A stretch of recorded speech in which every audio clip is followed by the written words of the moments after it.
విషం చిమ్మి చిమ్మి చిమ్మి ఇప్పుడు తము చిమ్మిన విషాన్నే మళ్ళీ తిప్పి ఎదురోళ్ళ మీదకి వేయడం అనేటువంటిది యూటర్న్ న్యూస్ ఇప్పుడు ఈనాడు ఆంధ్రజ్యోతి చేస్తుంది. ఒక్కరోజున్న వాలంటీర్గా పాజిటివ్గా ఒక్క వార్త రాశారా? వాలంటీర్లని రాక్షసులుగా దుర్మార్గులుగా చిత్రీకరించి అది ప్రస్తావించిన ప్రతిసారి నేను ప్రస్తావించాను. వాలంటీర్ లేకపోతే అతిపెద్ద అన్రెస్ట్ వస్తుంది సొసైటీలో. బిడ్డలు ఉద్యోగాలు చేసుకుంటూ ఉపాధికి ఇతర ప్రాంతాలకు వెళ్ళిపోవడంతో ఒంటరి అయిపోయినటువంటి కుటుంబాలకి వాలంటీర్ వెన్నుదన్ను.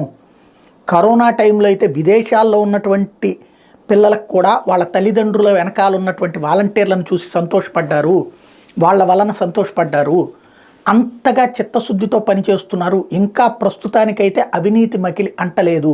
అది వచ్చిన రోజున మాట్లాడచ్చు, లేదా దీనికి ప్రత్యామ్నాయం ఏంటి, వాలంటీర్కి ఇంకా అది ఇస్తాం ఇది ఇస్తామని చెప్పండి, కానీ అనవసరంగా వాళ్ళని మీదన విషం చిమ్మకండి అని పవన్ మాట్లాడినప్పుడు చెప్పా, చంద్రబాబు మాట్లాడినప్పుడు చెప్పా, పేపర్లో రాస్తున్నప్పుడు ప్రతిసారి నేను చెప్తానే వచ్చా.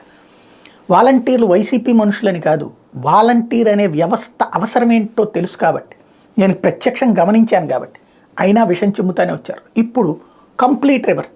అబ్బేబే జగనే కావాలని వాలంటీర్లను తీసేద్దాం అనుకున్నాడు, వాలంటీర్లను పక్కన పెట్టించాలని ముందే స్కెచ్ చేశాడు. ఆ వాలంటీర్లు మంచోళ్లే, వాళ్ళ చేత డబ్బులు ఇప్పించడం అనేటువంటిది వాళ్ళు తెలుగుదేశం వాళ్ళు, అదే వైసీపీ వాళ్ళు అన్నటువంటిది ఫీలింగ్ అతనే క్రియేట్ చేశాడు కాబట్టి ఇది ఆపేశారు.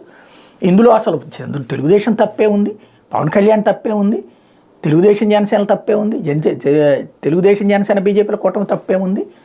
అయినా సచివాలయాల వాళ్ళకి సచివాలయాల వాళ్ళు తెప్పించచ్చు కదా, వాళ్ళు ఏం కుల సర్టిఫికెట్లు కుల వీటి కోసం ఇంటింటికి పోలేదా, ఆ పని చేయించవచ్చు కదా వాళ్ళతో. ఇది మరి మొన్నటిదాకా సచివాలయాల సిబ్బందిని కూడా వైసీపీ మనుషులనే కదా పిటిషన్ వేసింది. చివరికి వాళ్ళని ఎన్నికల్లో కీలక విధుల్లో వద్దని చెప్పినే కదా మనమే పిటిషన్లు ఇచ్చింది, మనమే వార్తలు రాసింది. చివరికి వాళ్ళని దేనికి మిగిల్చారు? ఉట్టి ఇంకుకి, అంటే ఆ లోపల ఎన్నికల బూత్లో పోలింగ్ బూత్లో ఇంకేయడానికి మాత్రం వాడాలని చెప్పి ఆర్డర్లు తెచ్చారు కదా. మరి ఇప్పుడు వాళ్ళు మంచోళ్ళు ఎట్టయిపోయారు అర్జెంటుగా. ఈ రెండు కూడా జగన్ తెచ్చినటువంటి వ్యవస్థలే కదా, పోనీ చంద్రబాబు తెచ్చిన వ్యవస్థ కాదు కదా. మనం ఏం మాట్లాడాలా లెక్క ప్రకారం అయితే? సర్పంచుల చేత ఇప్పిద్దాం, వార్డు మెంబర్ల చేత ఇప్పిద్దాం, ఏం ఆ వ్యవస్థను ఎందుకు నాశనం చేయాలి? ఆ వ్యవస్థ అద్భుతమైన వ్యవస్థ. లేకపోతే పంచాయతీ కార్యాలయాల చేత ఇప్పిద్దాం, మున్సిపాలిటీల చేత ఇప్పించాలి, కార్పొరేషన్ల చేత ఇప్పించాలి, ఆర్ఐల చేత ఇప్పించాలి, వీఆర్ఓల చేత ఇప్పించాలని కదా మనం అడగాల్సింది.